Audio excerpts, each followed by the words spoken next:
Welcome back to Deep Thoughts in this on-location situation. You see, it's really cold outside, and so I've decided to go ahead and try to record inside my smoke lounge here. Bulldog, hookah, and cigar. Today, as you can see, we're going to talk about something that I'm going to call fake enemies. And it's probably something that's been growing on me for about a year. I think a lot of you will be in on this as well because you're sick and tired of the bullshit that's going around. We're in a situation where we have a unique opportunity because there's been some major changes in leadership around the world. Not just in America, but we've had, I'll just keep it generic for a little while here, but, you know, I guess in America, it's almost unfathomable, I should say, not unfathomable, that the Americans are being taught, once again, out of thin air, to fear Russians. Sort of, you know, on the side, fear China. The fears of China are all economically based. In terms of Europe, well, up until the EU, they were our brothers in arms. We all had our separate countries, our separate currencies, our separate cultures, and there was something called tourism to Europe. The amount of Americans that talk about going to Europe in my circles is zero. Of the few people that had their vacations planned who don't follow politics and follow this utter destruction of Europe, they go on their vacations, they come back, and they are in utter shock. Some of my friends who are actually from foreign countries who have settled in America and have to go over for business, and they can pass for their native country. Let's say someone comes from China, comes to America, and even if they've been here for 20, 30 years, they still have a thick accent, let's just say, and they go to Europe, and they carry their, you know, their heavy Chinese accent, or they're just speaking Chinese and they're translated into whatever language you're talking about. They're mortified about what they see too. Because their whole life they have grown up with this notion that Europe is one way, and they get there and they're just utterly in shock. And what's interesting is, you know, we got North Korea and this whole bunch of bullshit. He's got nuclear weapons, Iran. The Middle East is just, for most Europeans, it's considered like a cluster. But we have two things going on. The young people of the world look on the internet. They look on YouTube. YouTube's probably the best place to go to find out what other people are like, right? There are dark spots to every single country. There's poverty in every country. There are people that are racist and angry because their life sucks. They don't have a great economy. Every country has a booming region and a bust region, right?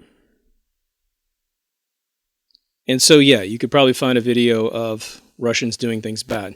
You can obviously find that of Americans and Chinese and everybody, right?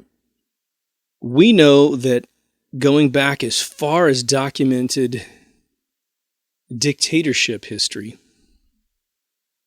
leaders have always used war and enemies to distract the people. We know this. We've heard this a million times, right? I told you a million times, don't exaggerate. And yet it's right in front of our face, right? Now there's a group of you who are on board. You're like, yeah, totally. And I don't personally, being you, dislike any other country as a country. That's racism.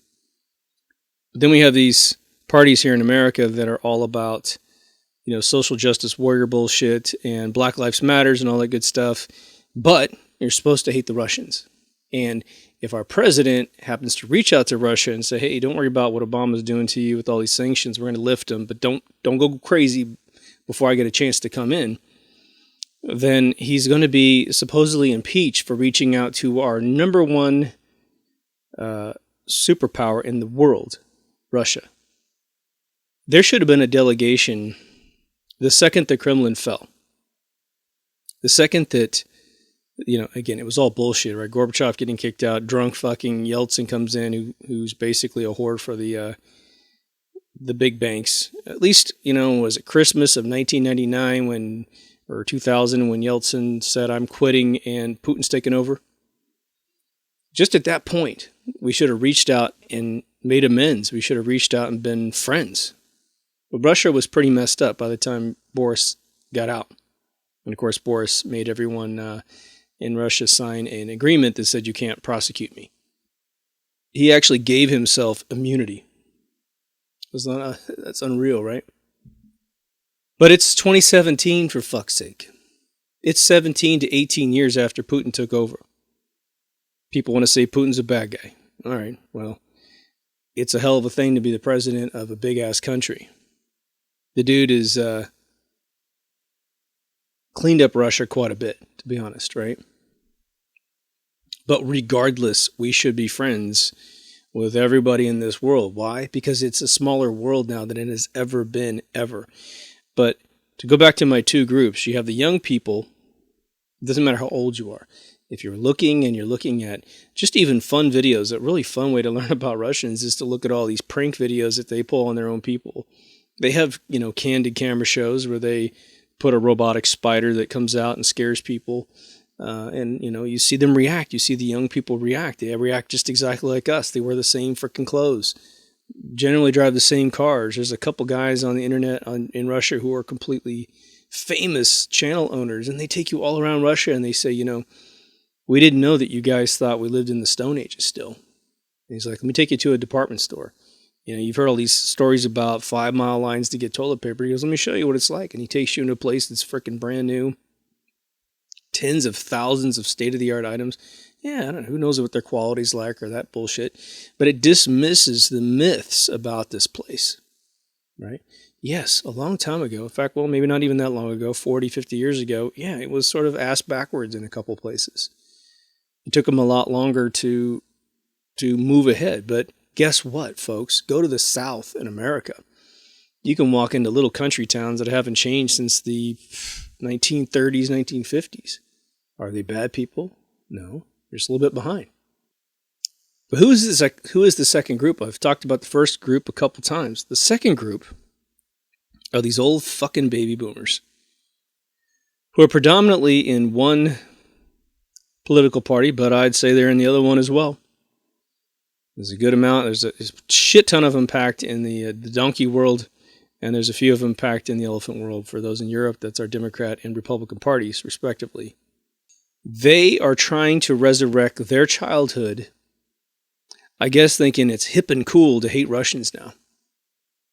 Nobody knows what the fuck's going on in the Middle East. No one in America even has the option in high school or college, unless you're going to very specialized colleges, to even learn Arabic.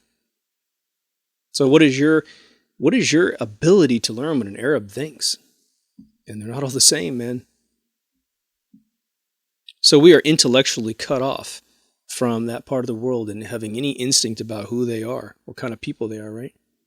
But they don't want you to look at their scandals. They don't want you to look at Lolita Island Clinton visits where they're having sex with minors, right? They don't want you to understand Eric Schmidt has resigned from Google the day after President Trump passes an executive order to chase child trafficking people around and seize all their assets. They're coming after that guy. And dozens and dozens and dozens more are going to fall. Doesn't matter if Trump is alive or not. They're going to fall. Enemies are distractions in a lot of cases. The very interesting thing about this world, which it bothers me that people haven't caught on to it, which is we have these catchphrases I've talked about since the very first season of this show, which is, if someone says, well, Everybody dies of cancer. Eventually you die of cancer. Everything causes cancer. And so you write a blank check to GMO, Monsanto companies, pharmaceutical companies, processed food companies. You write a blank check when you say all politicians are corrupt. Right? You hear this shit. It's actually not being said as much as it used to be said when the baby boomers weren't quite as old as they are now and they're more like my age. They felt intellectual that they were able to come up with these stupid catchphrases. Again, I always say on this show, I'm always saying the same thing. Blank check, blank check, blank check. I seriously recommend you try to incorporate that in your daily lexicon. So if you really believed that most politicians are corrupt, and I think some of that's going to be changing in the next 12 months here, then why would you listen to them? You know? Obviously, there's one political party that thinks that despite all the sexual scandals, financial scandals, Uranium One scandals, Fusion GPS dossier scandals, and the list goes on and on. Top secret email scandals, all this shit. Supposedly, those people are still telling the truth. I think that's amazing. It's called Stockholm Syndrome. I've done an episode on it. If anyone's having a problem, go see it. It's one of my finer episodes, I believe. We need to collectively, and perhaps we already are doing this. I'm going to mix two analogies. In the Matrix, it was about, was it Morpheus pulling Neo out of the Matrix, getting him out of that little pod and getting all the tubes pulled out of his body and sealing up all the problems and giving him the protein paste to eat, right? Another way of saying the red pill is to pull your head out of your ass, right? And I think most of us have done that to ourselves at some point in the last 20 years. But anybody who's pulled it out before 9/11 on a really intense scale, your Bill Hicks kind of folks, your George Carlin kind of folks, hats off. Hats off that you were able to just figure it out. Hunter S. Thompson, all those guys. There's a lot of citizens like you that have been awake forever. If Alex Jones was watching, he would be like, me too. Yes, Alex got out just as soon as he came out of his mother's womb. I swear to God, he was awake.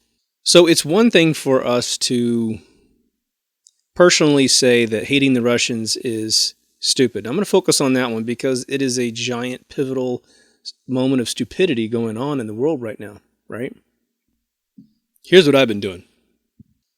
I don't post on social media much, as I think it's just it's a horrible place to try and get justice in the world because you're dealing with almost a concentrated pool of extremely ignorant humans. But in my personal life, I don't hang out with morons, but we don't all agree, right? But what'll happen is this innocent little thing. Sometimes you get indoctrinated really young, and you mean well.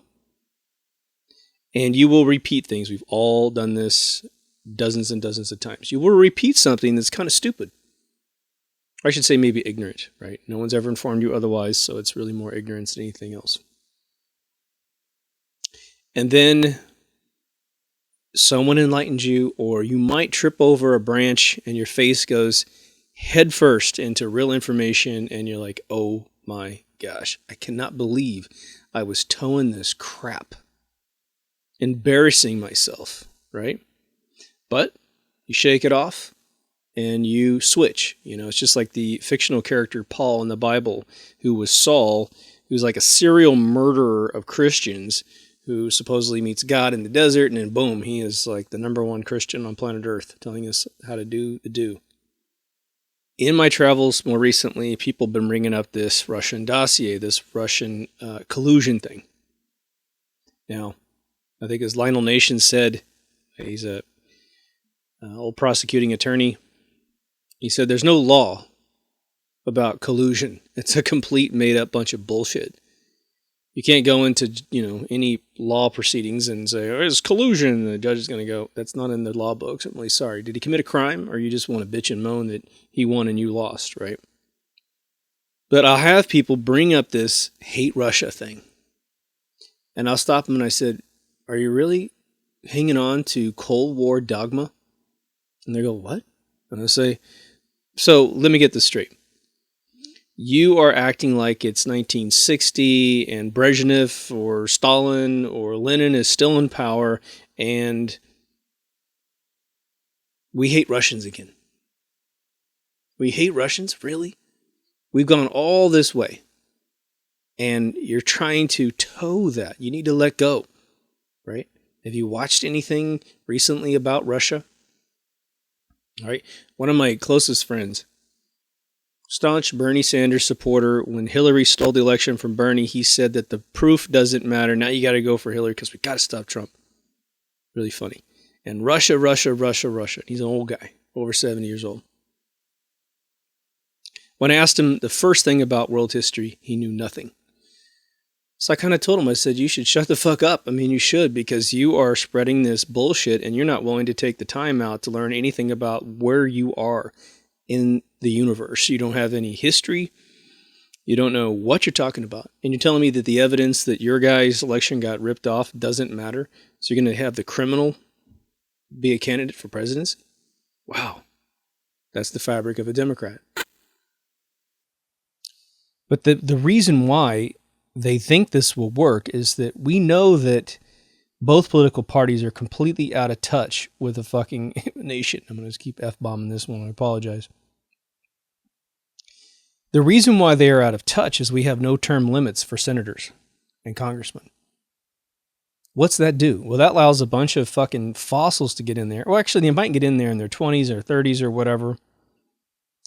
And then they can live in that institution for as long as they're willing to do what the globalists want them to do, right? The second they vote against globalist agendas, then they don't get their funding and they get kicked out. That's why they're completely out of touch. And that is why they are the single group of individuals in the world that cannot communicate nor empathetically understand the needs of their constituents. And that is why we need term limits. And that's why we have to drain the swamp. Now, I think most of you have been picking up on this, and you know I don't talk about current affairs that much because this sort of makes this episode a little bit timely, and then it'll kind of expire in its use. But I feel like this does have a generic theme to it, which is we must be very careful about who we deem our enemy. We have to. Because it's a manipulation of our own minds, right? The swamp is getting drained in 2018, as long as things move the way that they're supposed to be moving, or I should say, the way they're moving now, by exposing the sexual scandals, the financial scandals, and the child trafficking slash pedophilia scandals. And it will shock the world. The world is, there's a guy named Q Anonymous, who's all over Reddit and 4chan. Maybe he's more on 4chan, but people are talking about it everywhere. And he has been predicting the future like crazy. And he's trying to tell you that the episode I made on elite pedophilia and the episode I made on evil, everything that's in there, those two episodes, is real. And the people are getting caught.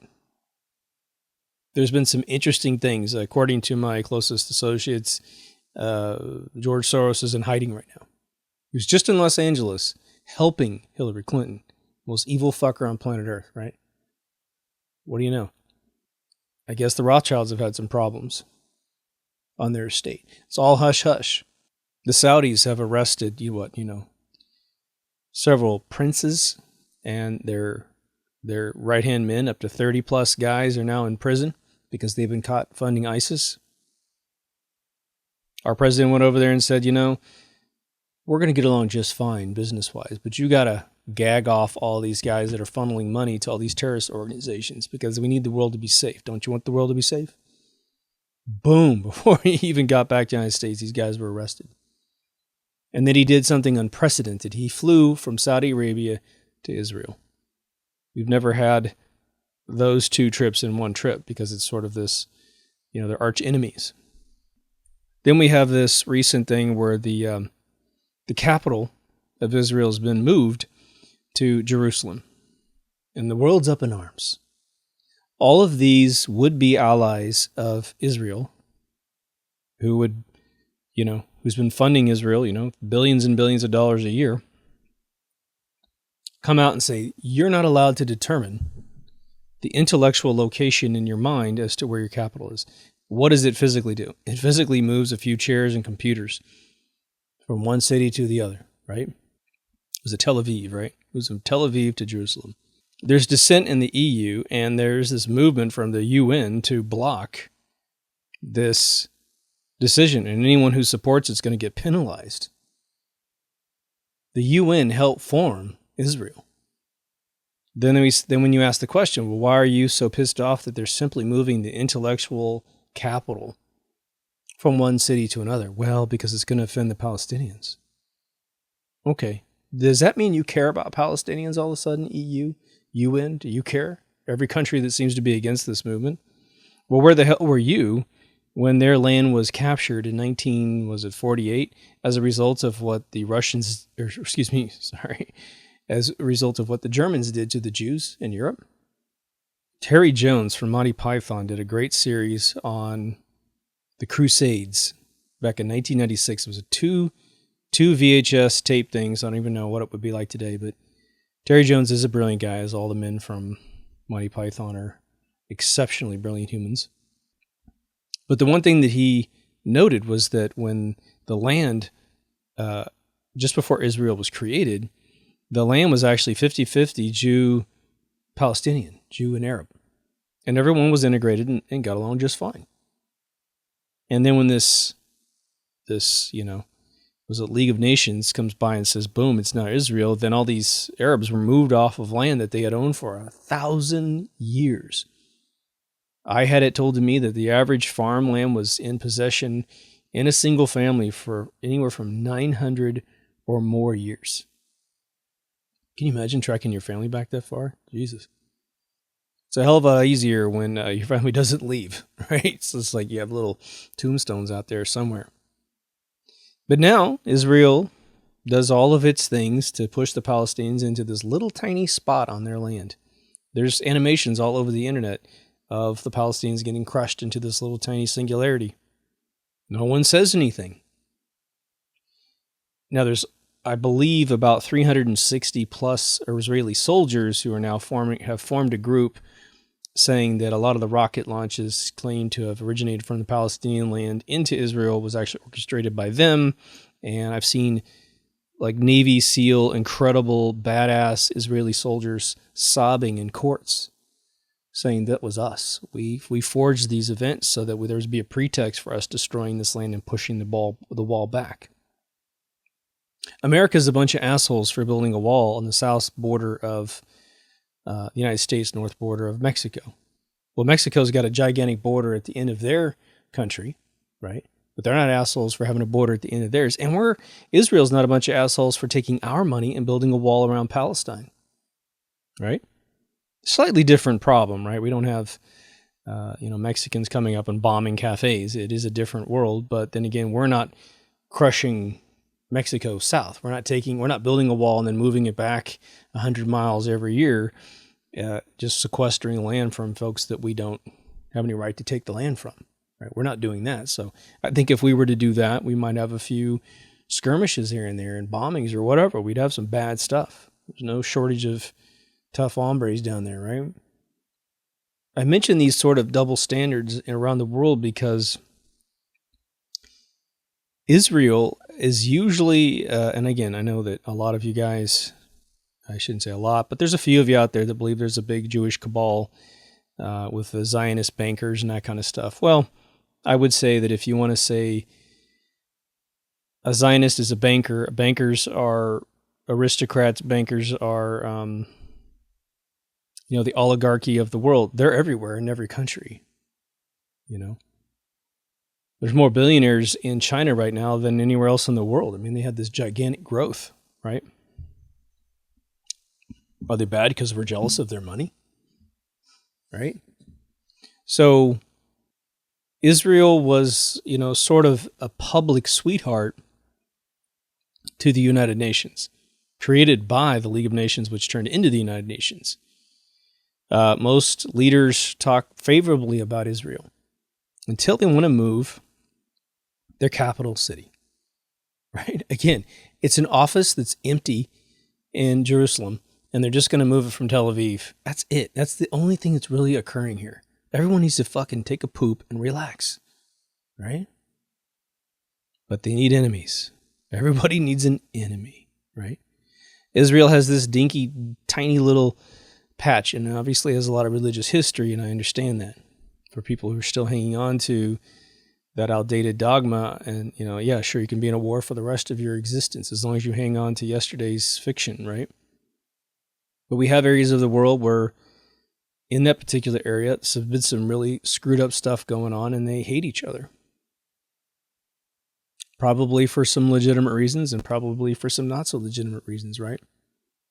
America and Russia should become friends. America and China are already friends. Yeah, there was a little tanker that was caught dropping off some oil in North Korea. All right.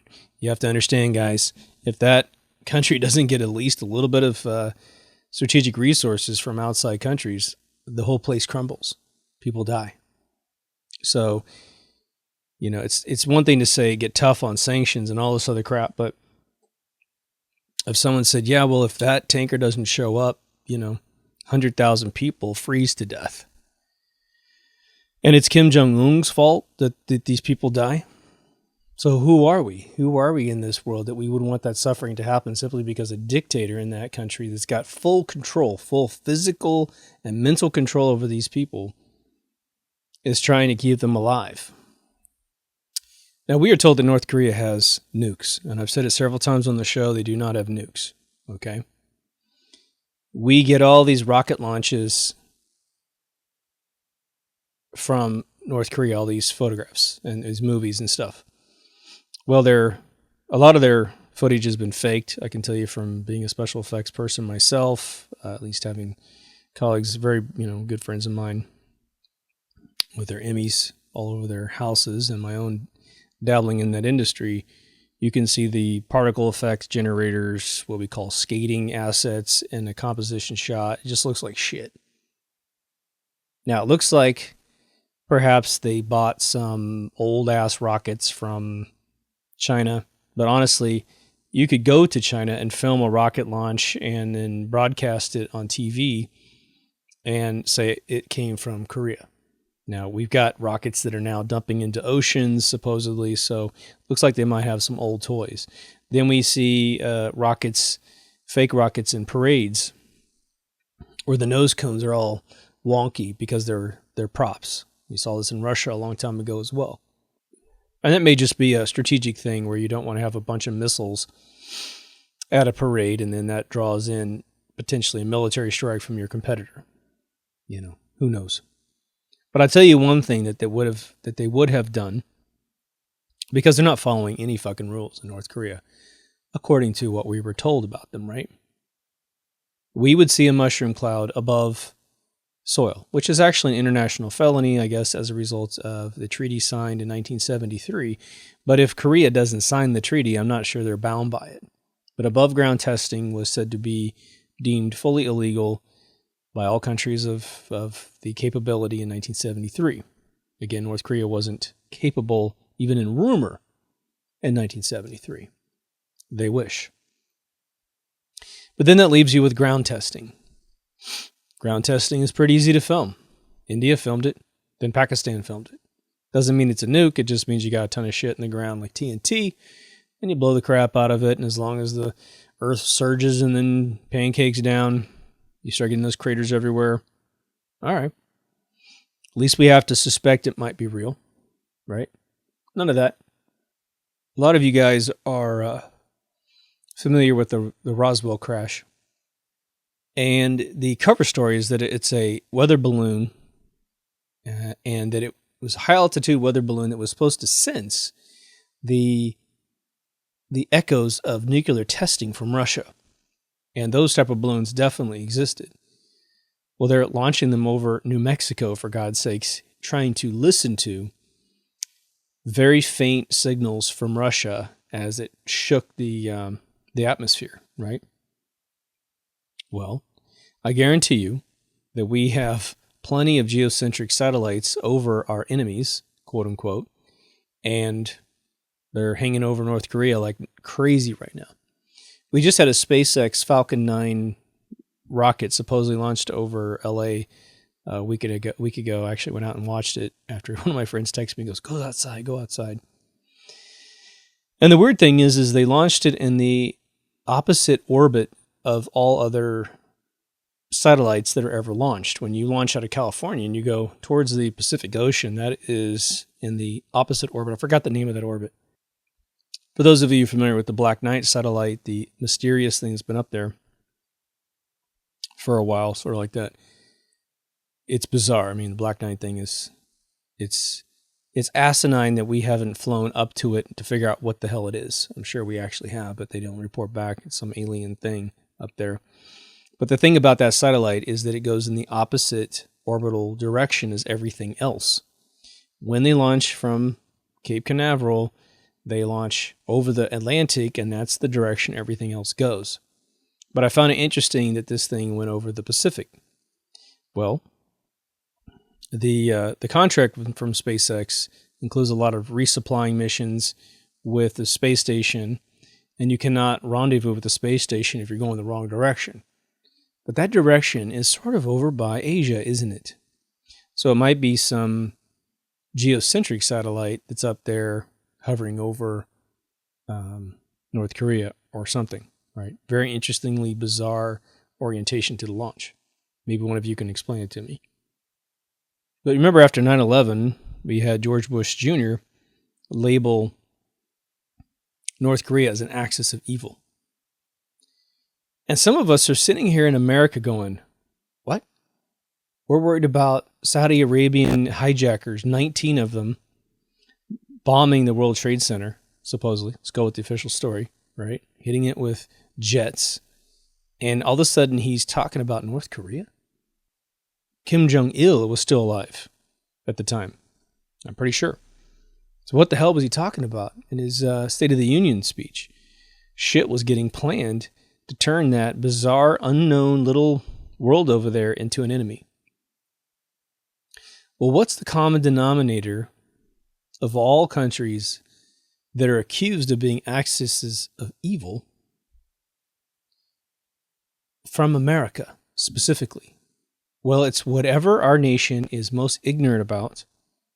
It's very easy for us to have them labeled as enemies because we don't know anything about them. We don't speak Arabic.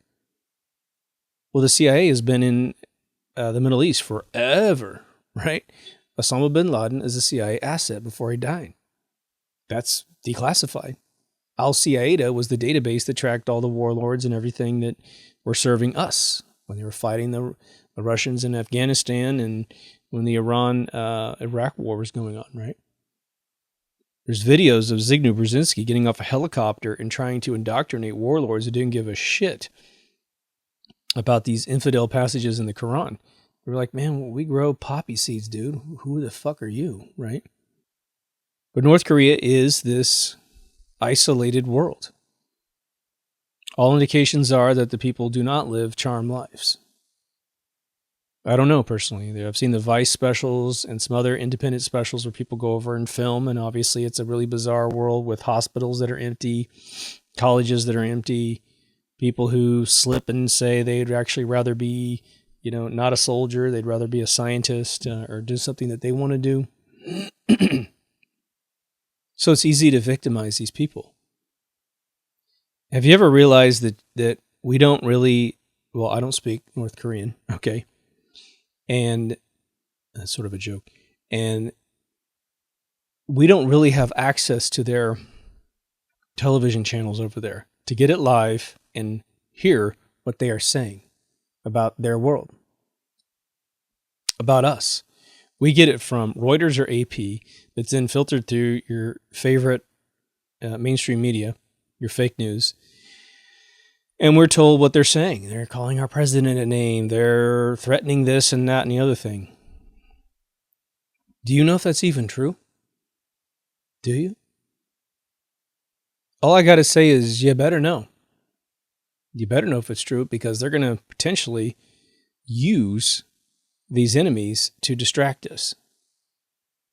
Now, I think that things in America are a lot different now, and I think that frivolous wars may or may not be something that's going to happen, but I think what's going to be happening in America is the following. If there are straw men, like Kim Jong-un, for instance, where, God knows, who knows if he's doing what he's doing? Who knows if he had his brother killed or his sister killed or whatever? Maybe he is. Maybe he's having his generals murdered because he's turning into that paranoid Castro. It's like Columbo, who played Castro on Twilight Zone. Goes completely nuts, looking into mirrors because he thinks everyone's after him. He says everybody killed. And then he finds himself completely alone until he goes completely nuts, right? There has to be a reason why David Rockefeller, I believe in his autobiography written in the late 70s, said that he thought, and this is when China was far from being as industrialized and as amazing as it is today, he said that China was the model country for the entire world. And this was when it was deep into the communist rule. They hadn't really translated their workforce into being able to use computers because they still used a lot of their ancient symbols, and typing was a huge pain in the ass. They couldn't translate, 15,000, 16,000 symbols or something into a computer. So they were really catching up. So he was claiming that country was a model country. I would wager that he also believes that North Korea is one because it has got the globalists, which in that particular case is their government, completely controlling them. We don't need the tension on the DMZ between North Korea and South Korea. That needs to be dismantled. I have friends of mine who are Chinese that believe that China will infiltrate that place and take out Kim Jong-un, however they need to, and that place will be modernized over the next 20, 30 years, like, East Germany has been rehabilitated, right? Hopefully they can avoid a twat like Merkel running their world, but the last couple things we've got to do to get rid of these false enemies is we have to make it impossible for any country to be deemed an enemy by integrating them with the rest of the world through the internet, right? Through maybe distributing the ability to learn their language, making it a lot easier so we can communicate. There's all these cool like Babelfish electronics now. There's one that's bouncing around Facebook right now where you put these little earbuds in that look like Apple earbuds, and they instantaneously translate what the other person's saying into your native language. And it may be vaporware right now, but it's coming for sure. These people are walking around, I believe, Paris, and I think it's an American who's participating in its invention, walked around with a girl from Paris who spoke French. She's hearing French, he's hearing English, and it allowed them to freely communicate. That's huge.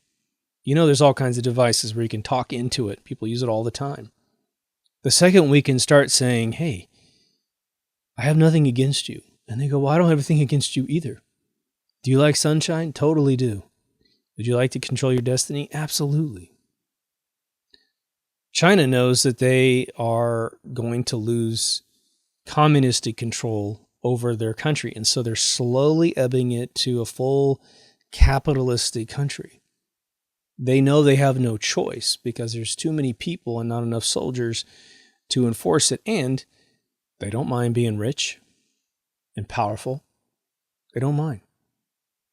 So hanging on to the old methods, which don't really yield any benefits, well, what's the point? Even Russia has turned into a capitalistic country, right? I'd say China is a massive capitalistic country now. And capitalism, in its most fundamental definition, okay? Because I hear, Michael Moore followers and whatever, people hating capitalism. There's corruption the second that capitalism exists, but that doesn't have to be, because we don't have to be ignorant about how capitalism works. We are ignorant about how capitalism works because we don't typically get into the scenario I'm about to outline for you. When someone's taking a big shit on capitalism, you stop them and you say, well, do you know what capitalism is? And they usually give you a really stupid kind of, well, it's like it's big corporations and Mm-mm. Capitalism is when you have an idea and you cannot fund your idea, and you must ask someone else to give you money to realize your idea, your vision. They capitalize your idea with money. Now, you're talking to a guy who's got a lot of experience with this. There are absolutely, just like pedophilia in politicians, right? I should say this. When Vice President Biden became vice president, they whispered in his ear and said, "Really, you know what, dude? You can do anything you want, and you'll never go to jail. Okay? Because you're the vice president, and we don't allow vice presidents or presidents or any of their immediate family to go to jail. Because that'll make America look bad. And it's more important that America look good than you going to jail." And so what did the perv Biden do? He started sexually harassing every single female that he could get his hands on, and especially little girls. Go watch the videos. Look up Biden touching girls, Biden pedophile, and you will see him grabbing the breasts of very, very young girls, under 10 years old. And the girls will swat his hand away. There's a little Asian girl that had her breast grabbed. Her right breast was grabbed by him. You'll see, I believe, Sessions swat his hand away from a girl because he cannot stop touching this girl. Even when the mothers were like trying to get their girls out of the room after they figured out what a fucking perv this guy was. And let me just get you hip on something, because a friend of mine had this happen with a pastor. A very close friend of mine had this beautiful little girl, who's now a full-grown girl. But their pastor was a perv. Go figure. And I guess one of the trends with pervs is to stand behind a young girl, or I guess boy in some cases, but whatever. This is a big one for the straight ones. And they rub their junk on the back of the child through their pants. I didn't know this. But where's Biden every single time this kind of stuff's going on? He's fondling their hair and he's whispering into their ears, and he makes those jokes like that Canadian game show host. Look up Canadian game show host pedophile. I don't know this guy because I didn't grow up in Canada, but the videos are just so evident. This guy was trying to get a kiss from every little girl, talking about dating them, talking about marrying them, talking about basically having sex with them right in front of their parents, their mothers. Biden's doing the same thing. Caught red-handed on video. You can show a Democrat that, and half of them will go, "Oh my God, I never knew." And the other ones go, "Well, I'm sure that's nothing."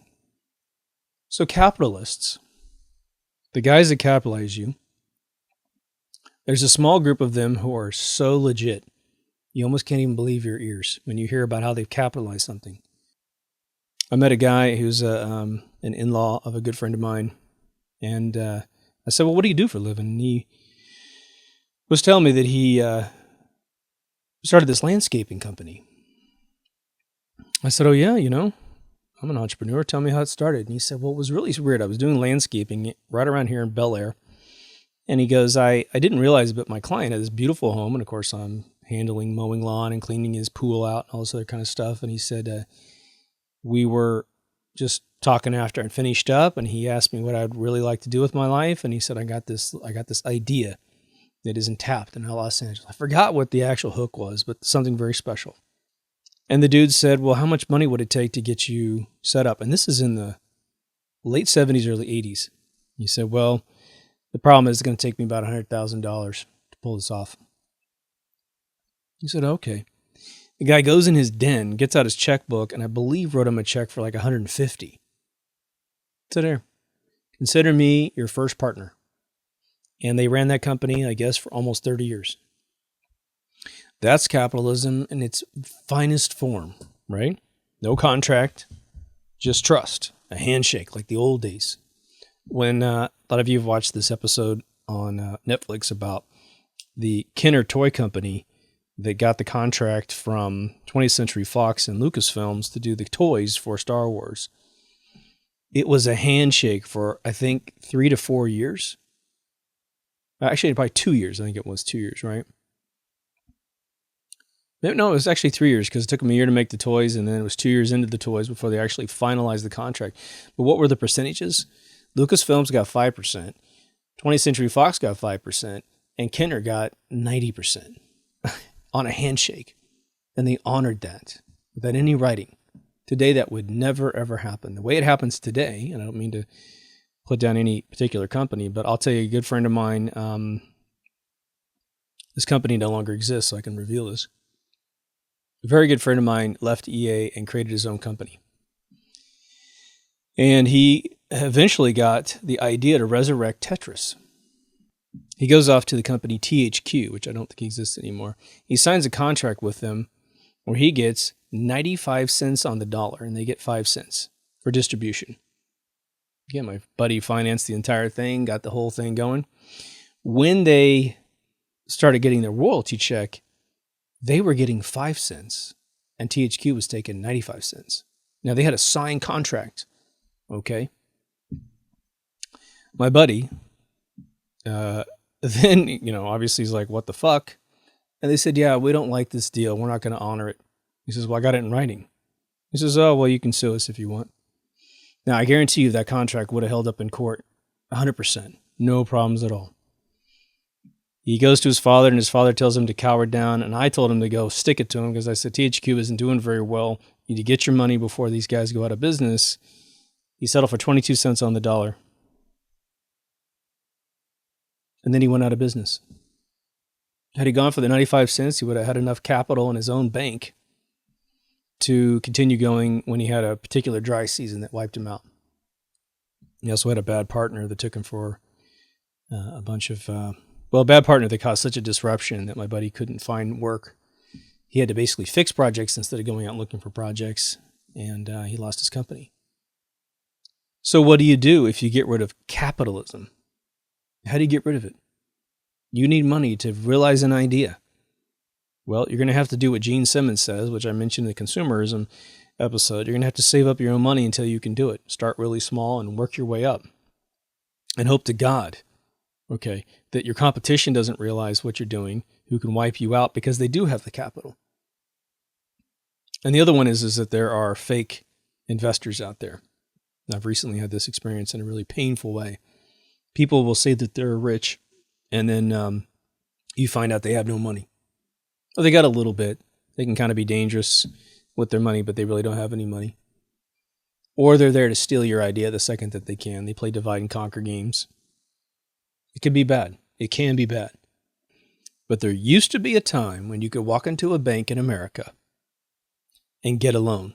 As long as you presented a decent business plan, you showed a growth pattern, you showed your clientele, you showed how you're going to make money, you showed the gap in the market where what you're offering is viable. I believe my own father borrowed money to start his photography studio back in the day. Well, they looked at it and said, well, makes sense. There's plenty of room out there for more photographers. Go for it. You're already a photographer. You're already doing this business.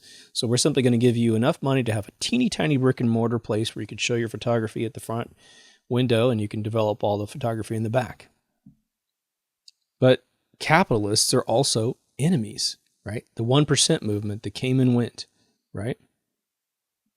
No doubt we need major reform in those areas. But we need to actively dispel these rumors about hating other countries. Now, I'm very critical, and I have been very critical on episodes in season 1 and 2 about these migration movements that are going on. And if you've ever seen that little episode where the guy was at some sort of TED Talk and he did the marble thing where he had all these, or gumballs, he had these gumballs in these giant cylindrical containers where you could see inside. And every gumball was a certain number of people in the world. And he filled up all these things with all the people in the world. He had 3 gigantic towers. And he goes, this is everyone who's not living in a first world country. And then 2 teeny tiny jars, which is basically Europe and the United States and a few other countries. He said, let's say we accept 10 million. He pulls out 10 little gumballs and he puts them in Europe and he goes, look how much is left. He goes, these little containers are no bigger than they are, which means it was the land mass, was what the container represented. He says, look, you can't absorb all of the third world countries. You can't. The only thing you can do is go help them where they live, right? There's this huge double standard that just infuriates me with Mexico. Our brothers to the south, very good people, super, super wonderful people. And they, the whole movement is to allow them to come to America. Every single one of them wants to come to America. We're supposed to absorb them. But the weird thing is they live on some of the most beautiful land on planet Earth, right? Tropical zone, really good weather all the time, gorgeous beaches, beautiful inland mountainscapes, and all kinds of stuff. Now, we know when you visit there, okay, the streets are mostly dirt, the homes are dilapidated, the income is horrible, the average human being makes about $500 a month, no matter what your profession is. And our solution is to open the border and just say, come on in, come in. Because the Democrats want votes. We know that they just immediately give them driver's license and we give them voting ballots, even though they're not, citizens of the United States. Complete voter fraud. The one thing that a soldier gives their life for in this particular country is to protect the First Amendment, freedom of speech, the Second Amendment to protect the First Amendment. But in order to keep all this intact, the substrate of our country and any first world progressive country that's fought for its rights is voting. And voter fraud now is the absolute standard for getting anything done in America up until last year. And there's a huge change going on in the United States of America to catch these guys. And the funny thing is that the folks that do it constantly, and one particular party in general, is still living in the past, and they still think they can't get caught because they haven't been caught to this day. And they'll just have another baby boomer talk to a baby boomer and say, they can never catch us. Oh, really? Okay, let's do it. All right. Not paying attention to the price of milk, which is an analogy for the rest of us that know how they do it now. All right, we've had defectors from these voting machine companies saying exactly how it works and confessing in town hall meetings, at least in Florida, that Jeb Bush and some other senator down there only got reelected because he reprogrammed the voting machines to throw the votes. This whole Roy Moore thing, I don't know anything about the guy. I don't endorse the guy. I don't know him. Maybe he did what he did, but the yearbook was forged against him, all read as a complete criminal, allowed to practice law. She brings more false confession or false accusation folks that have to confess that it was a person paid off or they forged things. When they go down and look at the Roy Moore votes, they found cases of ballots pre-filled out for his competitor with no names at the top.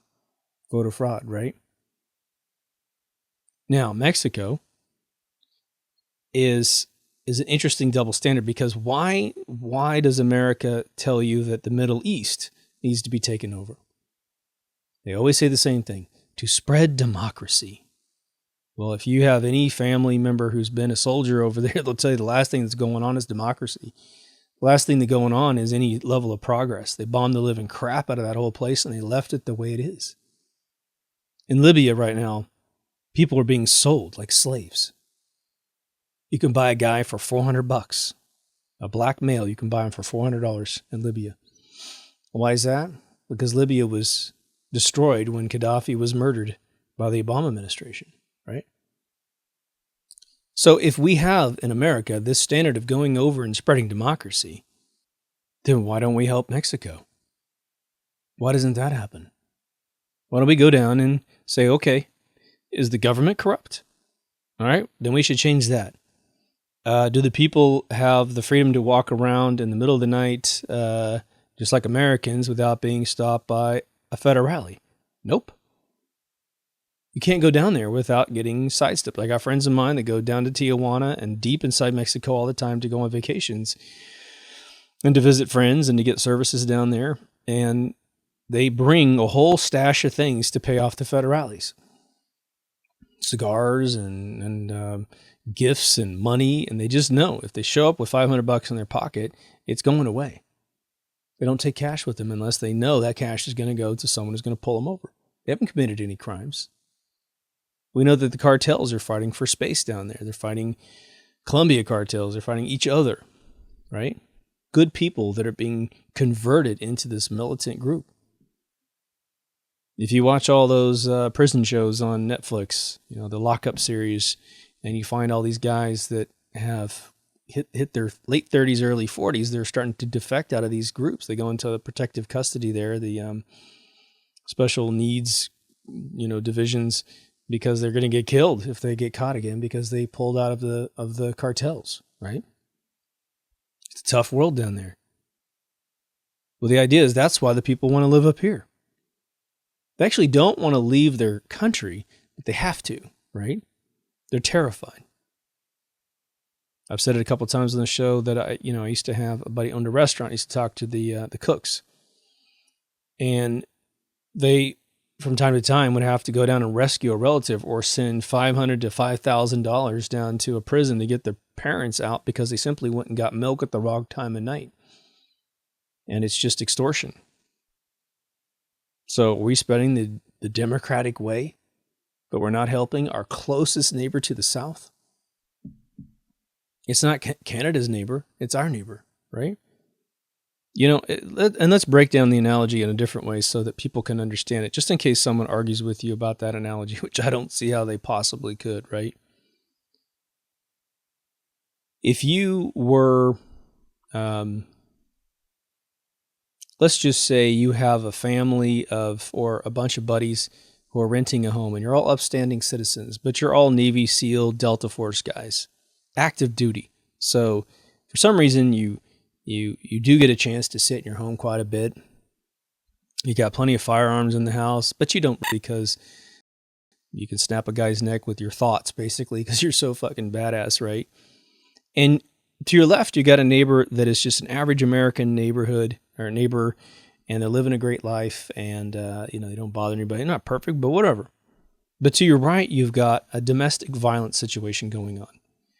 Someone's beating up somebody. The kids are getting beat up. The kids are beating each other up. There's a lot of suffering going on. You can hear the wailing and the crying, and you see people with broken arms and black eyes and stab wounds, and the ambulances are always there. But you have a power. You've got an ability to quiet that situation. And you got an ability to do it with non-lethal force because you're that good. You're going to let that situation continue next door? It's your neighbor, man. It could spill out. They could have a gunfight over there and a bullet just whizzes through your head because you're standing outside watering your lawn because you ignored what's going on next door. I don't think you would. You wouldn't have to take arms. You're trained to disarm people. You're trained to educate. These guys are super smart, autonomous robots, man. They're amazing soldiers. Well, America has every resource in the world to clean that joint out and give these people modern amenities, right? To pave their roads, to fix their government. Just what you do is you go in and ask the people who are good, how would you like your country to work? You seem to like America. Would you like it to run like America? You don't have to. Tell us a different story about how you liked it to work, right? We're not going to help you do a communist dictatorship. We won't help you do any level of dictatorship. We're kind of, you vote for your leaders and that's the way it works. Would you like any of our rules, any of our constitution, any of our regulations, like the Security Exchange Commission or something? Would you like any part of what's good about us, right? And the thing is most people who are bullies, when they look at a formidable opponent that is sort of a foregone conclusion about how the fight's going to go, right? If I was ever standing in the room with a Navy SEAL and he is needing me to do something specific, and I don't think he's, a criminal or something, even if he was, probably wouldn't have much of a choice, right? I'm going to have to do what he says and figure out whether or not it's good or bad after the fact, right? But I know I'm not going to challenge him on a physical level for goddamn sure, right? Well, that's sort of how this thing would happen. There wouldn't be necessarily a gigantic bloodbath. You promise the people a new day, you can deliver, and then you have a series of meetings. You work the press in that country and in our country. Let them know, look, we're going to help you out. But we don't, do we? We don't. And now there's this weird thing where we're their enemy and they're our enemy and we're going to build a wall and all this other kind of stuff.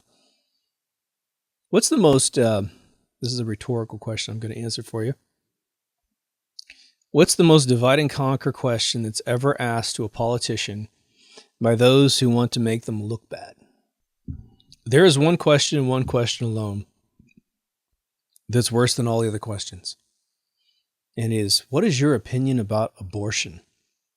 As soon as that question's asked, you know that the person asking the question is trying to do a hit piece on whoever they're asking it to, because it is the most personal question to ever be asked, right?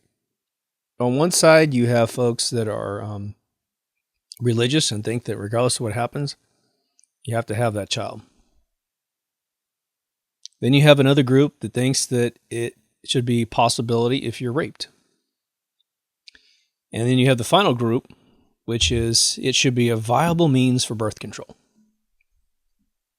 I'm not even weighing in on where my opinion is on this at all, right?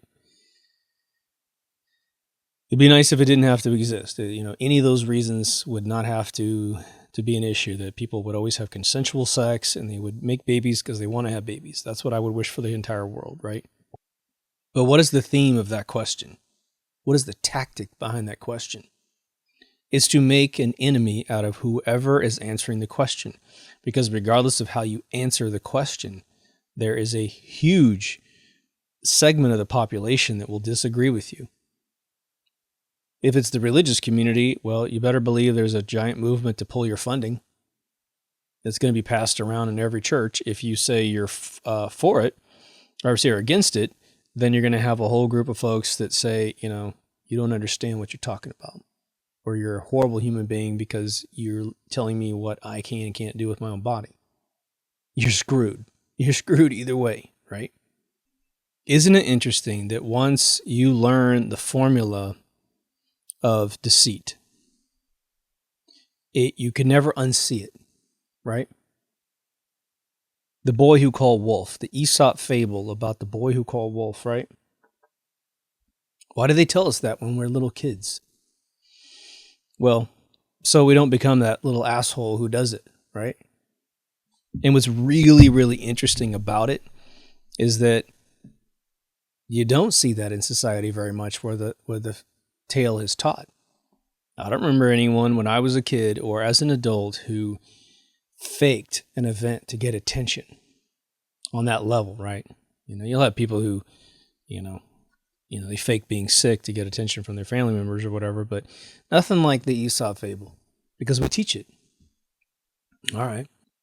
Just remember all the tales you've ever heard about the rulers of Europe, the monarchy, and I'm sure it happened in every other region of the world, but they use a war to get the eyes off of them and to unify their country, right? You want to pass a lot of tyrannical stuff. You want to get rid of a constitution. You want to get rid of the Magna Carta.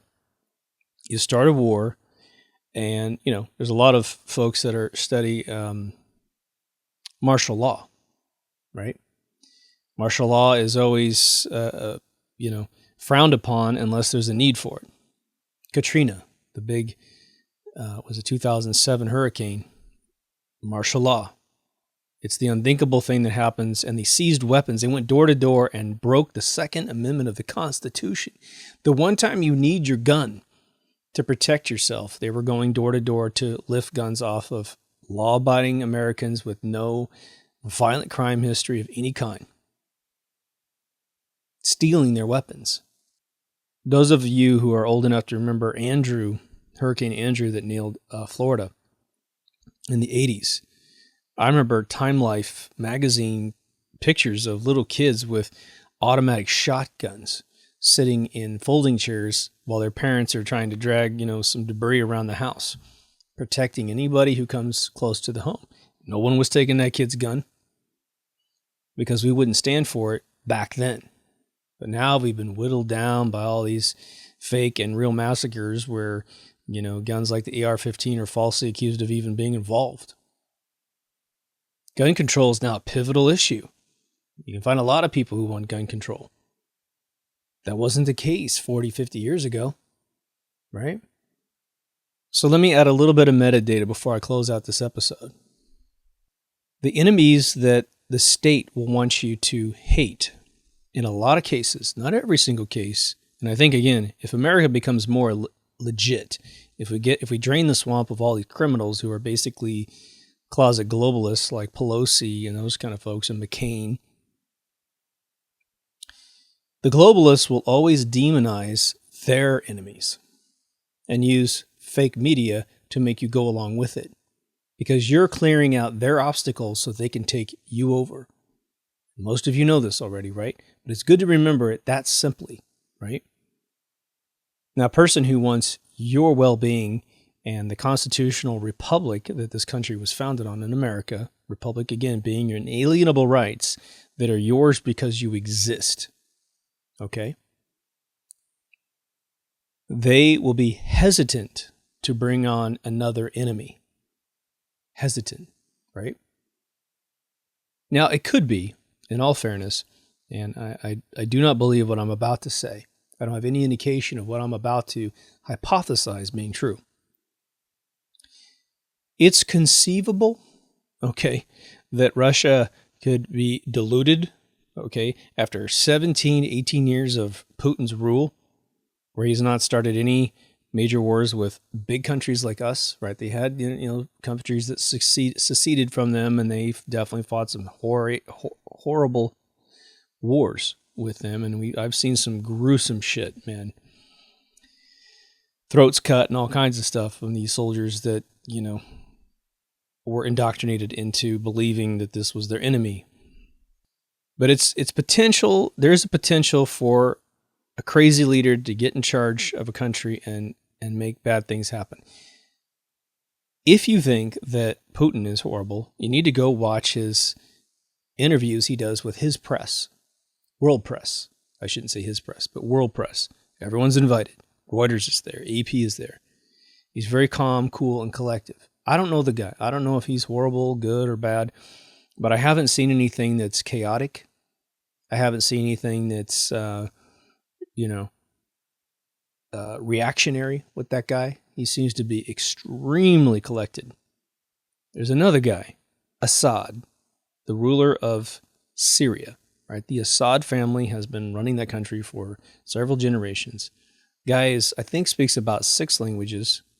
He's educated in Europe, and he takes a press conference with a whole group of people from around Europe, and he not only answers their questions, calm, cool, and collective, and very intelligently. He speaks in the native language, if he can, to the reporter who asks the question. He even encourages them to ask him in French, in German, in English. And he answers back as best he can in their language. That's pretty cool, right? So it's not that we can't have a ruler go crazy. Maybe Kim Jong-un is actually doing the things that they're saying he's doing. Perhaps he's actually saying the things that he's saying. If he is, then we obviously know he's been in a bubble so much in his lifetime. He's utterly delusional. We would be too if we had such power and the ability to encapsulate ourselves in our own dogma. But we have allies all over that place. To his north, he's got Russia and China. He ain't going to start anything with Russia or China, and he needs Russia and China to keep his people alive. Remember, as I've had it communicated to me, North Korea has to import 65% of their strategic resources just to remain functional, meaning if those resources don't come in, people starve to death, people freeze to death. It's a big deal. It's a lot different, right? So China's slipping them a little bit of oil, in my opinion. I get it. It's not good public relations for China, but I understand if they're looking at saying, look, it's like that bad neighbor example I gave you. If the father is starving his children or being such an asshole that he has to borrow ingredients from the neighbors to keep his kids alive, well, the neighbor might take him a turkey and say, I know you guys hate this guy, your neighbor. I understand. I completely support you, and I think he's a horrible person. But if I don't give him this turkey, those kids, those innocent children who live under his rule, starve to death. And so until we come up with a solution, I'm going to give them what they need to survive, right? Obviously, oil could be used for military reasons, etc. But it's one of those moral dilemmas, right? But we gotta pull our heads out and join their movement and set an example for what they should do, which is we have to be extremely apprehensive about pulling in who we think is a new enemy for our country to engage. Now, it might be that North Korea has crossed some serious lines and we have to step in and once and for all, working with our allies, China and Russia, we might have to move in, South Korea and be involved too. We really want to just defend Seoul at this point, right? We wipe out the aggressive regions that could hurt Seoul right away. We wipe out the DMZ. We take out the government, however we do it. We ask them politely to leave, and if they don't, we get more aggressive. China, I think, I've had it communicated to me, hasn't declared war on anyone in like 400 years. But there's all this rhetoric about how they're going to start a war with the United States. They're going to get all uppity and all this. They're not going to steal. They're not going to do that. They're using all of our manufacturing to stay alive, right? What happens if we go to war with China? Well, I don't know how many of their exports come from United States companies, but I bet it's a hell of a lot. I bet it's enough to crash their stock market. They're not going to play games like that. China's not stupid, as Trump has said many times, they're not stupid, man. Believe it. Russia isn't stupid either. Apparently the Middle East is a lot smarter than we think too, per the propaganda that we hear about them, right? A lot of good changes going on. There's a tremendous amount of rebuilding. So lastly, what we have to think about is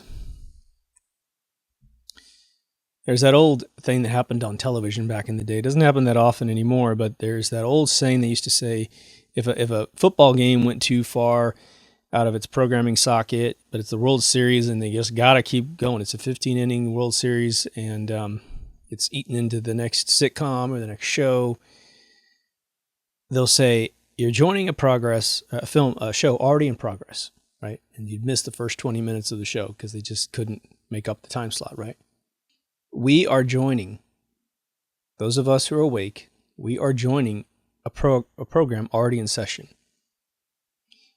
If we were able to drain the swamp and replace them with superhumans, the most ethical, amazing, brilliant human beings, they still would be challenged with the cleanup. There are plenty of soldiers around the world in all countries who have fought other countries successfully and even won, who come home and live in a world of regret for decades and decades until they pass away, that they have created enemies in a foreign country. They've killed innocent people because they were fed propaganda. We have to repair relationships in these areas where we have created this horrible sentiment.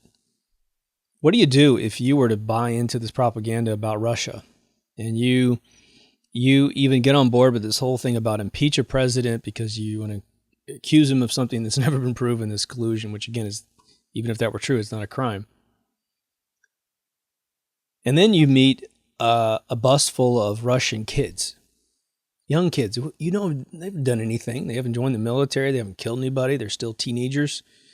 And you look them in the face after going along with this, our president's so bad because they talk to your leader. They talk to your country. And I've been told you're a bad country. I've got nothing to base it on but fake media, mainstream media, fake news, right? What do you say to those kids? What do you say to them? You're bad? These kids are like, what are you talking about? We own PlayStations. We wear the latest clothing. We try to dress like you guys. We dig your fashion. By the way, we've got a couple trends of our own. We got a couple dance styles. We have breakdance contests too. We shred guitars because we like metal music. We like rap. We like it all. What are you talking about? We're as modern as you are, or at least we're trying to be. It would level anyone's attempt to demonize these people. And that's what the internet is doing. But again, the old fuckers that run this world are ignoring what's going on at our level because they don't have the pastimes that we have. They're not looking at how much we know about these fabled enemies. I have a very close family friend of mine that lives in China. He's lived there for 7 years now. Shenzhen. He has opened up his own little art gallery. He teaches classes, sometimes formally, but most of the time informally. They like him to go around the village. He speaks no Chinese. Most of them speak a little bit of English. But they love him because he's bringing sort of the Western culture over there. He's bringing them art, expression. Now, they're already doing it on their own, okay? But they like his different take on things. They like how he teaches perfectionism and refinement, something that they don't get out of their native culture unless they look over at the West and see things coming in really polished and really nice. They're like, you know what, I'm going to work an extra day, an extra week, an extra month, an extra year on this thing to make it just as good as my Western buddies. And they have realized very quickly that the more they take things to that finer perfection moment, that step becomes shorter and quicker and faster for them. So what used to take a year, 6 months becomes 3, etc., all the way down. So they're getting good at it. It's their younger generation over there that's re-engineering China. It's beautiful. It's happening in Russia, right? So depending on your age bracket, you may already be hip to this whole thing. I shut this thing off a long time ago. If you're my generation, your 40s and up, there's probably a lot of re-engineering that needs to go on in the mind. But I thought it would be good to have an episode where I break it down and hopefully give you some talking points, right? Where you use your brain, your opinions about these things, and simply realize that we're living in this kind of dying phase of the rocket engine of yesteryear, this Cold War dogma that we still have these arch enemies all over the world. Well, what would happen, okay, if we didn't have any enemies? What would happen? Well, why do we have big governments and big armies? Why does the UN feel like they need to build up their UN army? A world army. It's their fucking dream, dude. Trust me. Because they think as long as you can believe you've got an enemy, you need their services to protect you. That's the game. And if we can get together and become friends, okay, and there's some factions in the world that we have been warned about by people that are in those factions that we still need to be very alert over, because they're also carrying their own form of dogma. So the world is not going to become a bowl of cherries overnight. But what if, let me just throw this little scenario at you. What if America, the big world superpower, becomes really, really indigenous good friends with Russia and China? Right? Then there's such a stabilizing force in the world that if the EU wants to exacerbate the UN to say we need this world army. Now again, their whole thing is like full integration, don't need to hate anybody. They shouldn't be pushing for this. Well, if we're all friends somehow, some way, then we don't need these armies to protect us like we have today. Now, we might be decades away from this euphoric option I'm giving here at the end. But if we don't start today, we don't know how long it's going to take to get to this better world. We don't. And we need to know. We need to know. So we've got a little personal goal, I think, as citizens to, be cautious, but to be smart about it. But some of these are so ridiculous. Some of these are so off the chart yesteryear that I think that a giant portion of the allied forces that we can intellectually come to in the next 5 to 10 years, probably even 2 years with Russia. We're already pretty good friends with China, right? It will be such a sort of centrifuge to our moral dilemma in the world that it will start making these armies look really stupid, right? Sure. Hey, protect your homeland, right? You need to have, just in case someone surprises you and tries to throw a terrorist attack at you or tries to surprise invade you. Hey, just build up your navy, build up your local forces, make sure they know how to protect your native land, learn where the resources are, make your plans on how to do something. But in the end, maybe it becomes a big bore fest. Maybe it stimulates the economy for 5 to 10 years as we ramp up a bunch of military stuff. But in the end, we find out, hey man, this is pretty cool. But here's the thing. Leadership changes in democratically elected countries. Coups happen. Those bankers are never going to stop until they are utterly eliminated off the face of this planet, and their mechanism of valuing money through the petrodollar goes away. until education is improved in all countries, such that people want to go for their own personal destiny and not some government handout job, right? Or welfare is sort of a concept of yesteryear. Welfare would be reserved for people who maybe are mentally handicapped and they simply cannot hold down a job. And so we have social programs to help those who are literally genetically challenged from living a normal life. But everyone else who's of working age, they don't have to sell drugs. They don't have to stick up anybody. Doesn't matter what race they are. They can get a bank loan just like anybody. They can have a life. They can live in whatever neighborhood they want. You know, it's really funny that people who have struggled to come out of racism, they typically tell the story in that they'll say, oh, in my neighborhood, there's a so-and-so race, a person from that race, and they're the only person on our street of that race. But you know what was nice about them? They were so educated, so polite. They just integrated beautifully with our neighborhood. There was never any problems. Right? Education was the reason why it was a total seamless integration. But it's the one that moves in that's of a particular race. It's not yours. Doesn't have to be anyone specific. That they were regressed. They didn't. They came from maybe a poverty-stricken country, and they didn't know how to engage modern amenities. And they took the house that was beautiful, and it just was destroyed. The house behind my house was being rented by a family of that unfortunate nature, and they demolished the home. They did all kinds of weird things that they would do in their native country. And if there's an episode where you can hear a saw going off, that was the owner of that house rebuilding that house because the renters had destroyed it. It happens, right? But education probably would have made that not happen. And we have to think about this, right? In America, we have, this No Child Left Behind, which is what I like to call the Every Child Left Behind educational system. Well, 60 years ago, America had it down pat. We were educating kids that turned out to make all those amazing movies in America that happened from 1975 to 1985. All this crazy, amazing music that still plays in restaurants today.